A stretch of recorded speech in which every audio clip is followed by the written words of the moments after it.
जो र होता है एक तो पैरों की तरफ होता है उसे पदेल बोलते हैं, और जो ऊपर की तरफ र लगता है उसे रेफ बोलते हैं। लेकिन दोनों र में क्या अंतर है ये देखें। पदेल र और रेफ र में क्या अंतर है? अंतर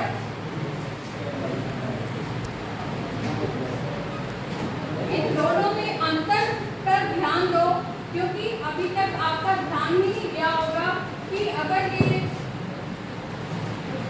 क्रिया रा के नीचे रा लिखा है, इस रा में क्या अंतर है, और जो मार भी लिखा है ये भी रा है और ये भी रा है, इन दोनों में क्या अंतर है कोई बताएगा? ये वाला रा रेफ कहलाता है, ये रेफ है, और ये पदेल पदेल का मतलब पैर की तरफ है।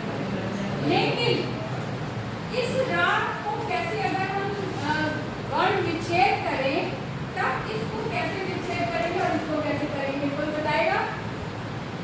इस क्रिया को अगर हम वर्ण विच्छेद करके देखें तो रा ठीक से समझ आएगा कि रा की पोजीशन क्या है, और इसको भी तभी समझ में आएगा जब हम वर्ण विच्छेद करेंगे। ठीक है, तो इसका मैं वर्ण विच्छेद करके बता रही हूँ, ध्यान दो। मतलब क्रिया का जो साउंड मुंह से सुनाई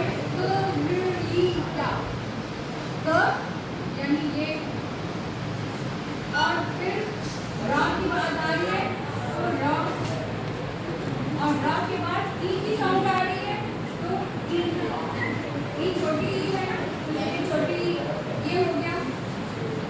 अब उसके बाद य है तो य, और बड़ा आ है तो बड़ा आ। दिखाई दे रहा है सबको बेटा?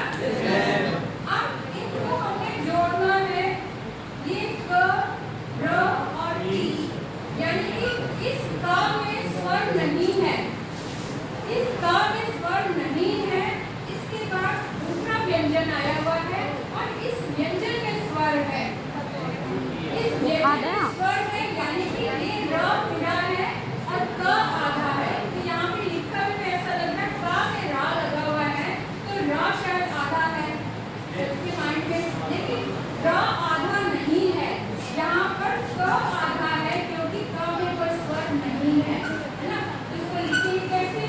क और ये तो र और ई आया है, मुझे र लगा के इसमें ई और क्या ये शब्द बना, यानी कि ये वाला र पूरा है और ये वाला र आधा है, और ये आधा कैसे ये भी देख लेते हैं।